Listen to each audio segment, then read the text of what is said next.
경향신문 정치부장의 칼럼이 저는 눈에 띄더라고요. 그러니까 이런 표현이에요. 한동훈은 새로운 체제의 머리가 될 수도 있었지만은 낡은 체제의 꼬리가 되기를 선택했고 그 결과는 본인이 감당해야 된다.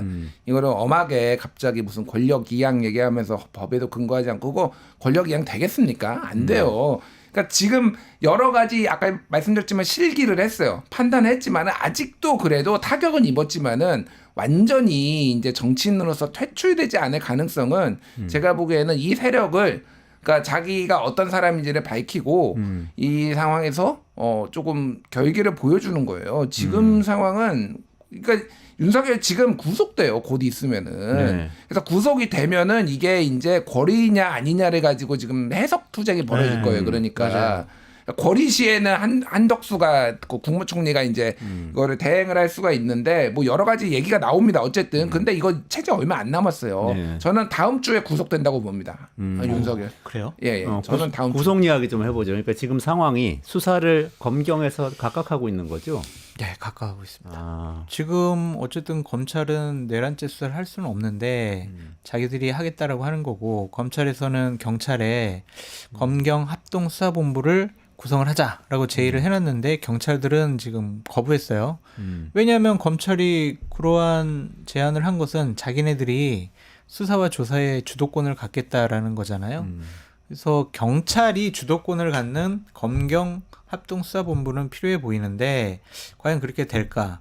그러니까 공수처에서는 니들 빠지고 우리한테 다 넘겨라. 지금 이런 상황이잖아요. 공수처에서 이첩 요청을 한 거죠. 네.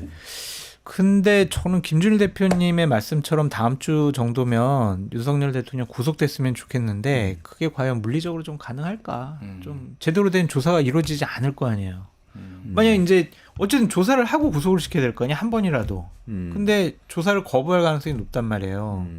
그러면은 어떻게 될까? 이거 체포영장 하면은 지금 경호원들이 또 가만히 있을까? 지금 시행령이 바뀌어가지고 지금 경호처가 또 경찰들을 지휘할 수 있는 근거가 있으니까 이게 상당히 지금 미묘해요. 아, 그거를 이게. 바꿔놨죠. 그게 네. 일단 계엄령 준비한 거 아니냐 이런 의혹도 나오고 있고. 그러니까 상당히 이게 법적으로 보면 복잡한 일이 많이 생길 것 같아요. 그러니까 뭐 신병을 확보를 할 수 있을지 없을지 모르겠으나 지금 각 기관이 본인들이 살고자 하는 것도 있거든요. 공수처는 다른 수사 다 제끼고요. 모든 인력들 자기들이 다 투입해가지고 이거 하겠다라고 이미 방금 이제 얘기가 나왔고 검찰 같은 경우에는 사실은 여기는 대부분의 검사들은 열심히 일을 했지만은 일부 지휘부는 부역자들이에요. 그래서 지금 얘기가 나오는 게 다 약점이 있어요. 경찰 같은 경우에는 경찰청장하고 서울경찰청장이 지금 이 사태에 비상계엄에 연루가 돼 있기 때문에 그렇죠. 니들이 할 수 있는 게 맞느냐라는 얘기가 나와서 경찰 투입해서 국회를 막은 거잖아요. 예, 어쨌든. 예. 그래서 네. 국수본에서는 우리는 별도로 조직이고 행안부 장관한테도 보고도 안 한다. 우리는 이런 논리를 내세웠는데 행안부 장관 이상민이 이제 사퇴해버렸고요. 뭐 이런 상황이고 검찰에서도 우리는 박성재 법무부 장관한테 보고 안 한다라고 선언을 해버렸어요. 일단은.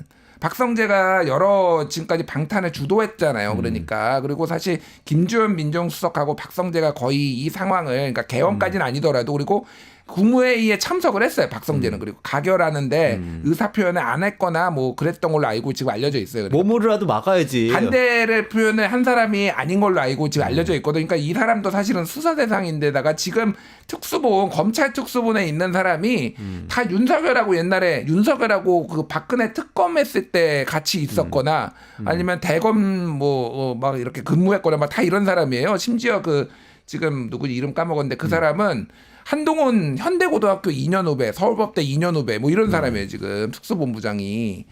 그러니까 이게 믿을 수가 없는 거예요. 그러니까 결국은 이거는 이렇게 막 자기들끼리 싸우다가 특검으로 모일 수밖에 없는데 그러면은 특검으로 가기 전에 자기들이 얼마나 지금 결백하고 수사를 세게 하는지를 보여주려는 거예요. 그래서 지금 경찰에서도 이미 윤석열 출국 금지 검토 방금 나왔고요. 네네네. 아직 출국 금지 때린 건 아니에요. 이런 식으로 경쟁적으로 가면은 일단은 영장 칠 가능성이 높다라는 거예요. 제가 보기에는. 그러니까 신병을 확보하는 거는 뭐 둘째치고 일단은 그렇게 지금 갈 수밖에 없다. 예. 아, 그 공수처장이 브리핑하는 거 저도 봤는데 거기서 흥미로운 대목이 있더라고요. 8일 날 우리가 이미 구속 영장을 여러 사람에 대한 영장을 법원에 청구를 했는데 법원에서 이랬다는 거예요. 지금 너무 경쟁적으로 많은 영장 청구가 같은 인물에 대해서 검찰 경찰에서 다 나오고 있으니까 이거 좀 정리해가지고 가지고 오세요. 이랬다는 거예요. 그러니까 8일 이전에 이미 검찰 경찰도 경쟁적으로 뭔가 이 업적을 만들어 놓으려고 노력을 했다는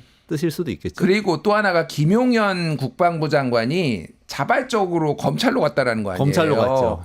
이게 피신한 거 아닙니까? 그거는? 피신이라고 생각을 하고 그 많은 수사기관 중에서 검찰이 이제 안전하다고 그나마 생각을 했다라는 분석이 지배적이잖아요. 그러니까 검찰에서 이거 수사하기 되게 어렵고 그러니까 오히려 더 세게 나갈 수가 있어요. 사실은 김용현을 지켜야 될 이유는 별로 없어요. 그러니까 사실 검찰은 윤석열을 지켜야 되는 뭐 이런 상황이었지만 그것도 이제 이미 바뀌면은 이미 끝났다라고 보는 게 맞을 것 같아요. 아, 장성철 소장님 저 구독자 중에 한 분이 구속에 반대하는 것이냐 이렇게 지만 그런 취지는 아니셨잖아요, 그렇죠? 구속에 반대하는 게 아니라 구속 쉽게 할 수가 있을까? 그렇죠. 그런 질문을 하신 거니까. 저는 뭐 한시라도 저 자리에 지금 있으면 안 된다고 빨리 탄핵해야 생각하는데. 되고 빨리 구속해야 된다고 지금 장성철 소장님 계속 말씀하시고 계세요. 네, 그럼 어쨌든 뭐 윤석열 씨 현직 대통령에 대한 수사가 급물살을 탈 것인지 안 탈 것인지 지금 불분명한데 헌법조항에는 어쨌든 내란 외환의 죄에 대해서는 현직 대통령에 대해서 수사도 할 수 있고 수사를 할 수 있다는 건 체포구금도 할 수 있다는 뜻이죠. 그러니까 우리가 이렇게 비상 상황이고 혼란 상황일 때는 헌법과 법률에 의한 조치들만 하면 돼요. 그거에 기반하지 않은 일들을 하게 되면은 나중에 분명히 또 문제가 생기고 법적인 처벌을 받을 수가 있거든요. 그냥 헌법이 규정한 대로, 법률이 규정한 대로만 제발 국가의 공권력이 작동이 됐으면 좋겠다라는 생각이 들고, 윤석열 대통령 부부에게 좀 드리고 싶은 말씀은 정말 씻을 수 없는 죄악을 저질렀어요. 민주주의를 파괴했죠. 지금 나라 경제를 완전히 망가뜨리고 있잖아요. 가장 중요한 한미 동맹, 미국에서조차도 우리나라에 대해서 이제 후진국처럼 보고 있는 그런 상황입니다. 대외 신인도 악화됐고요. 민주주의 국가로서 아시아에서 상당히 위상이 높았던 대한민국의 국격이 땅에 떨어졌습니다. 그런 씻을 수 없는 5,000년 역사의 가장 중요한 나쁜 그런 범죄 행위를 저질렀기 때문에 자꾸 뭐 자신들이 살아나려고 여러 가지 노력을 하거나 남 탓을 하거나 내가 뭘 잘못했어 라는 식의 모습이나 항변은 안 했으면 좋겠습니다. 정말 반성하고 법적인 처벌을 받을 그런 각오를 갖고 더 이상 대통령으로서의 어떤 공적 권한, 최소한의 인사권도 행사하면 안 된다라고 말씀드려요. 유튜브 구독하고 실시간 채팅과 댓글을 남기시면 매일매일 7,000TTCO를 드립니다. 참여 방법은 통통물 어플을 다운로드하고 회원가입과 로그인을 해주세요. 마이페이지에서 나의 회원 고유 번호를 복사해주세요. 유튜브 구독 후 실시간 채팅이나 댓글창에 고유 번호를 한 번만 입력하면 준비 끝! 지금 유튜브 채팅과 댓글 쓰기 참여하고 7,000TTCO 받아가세요.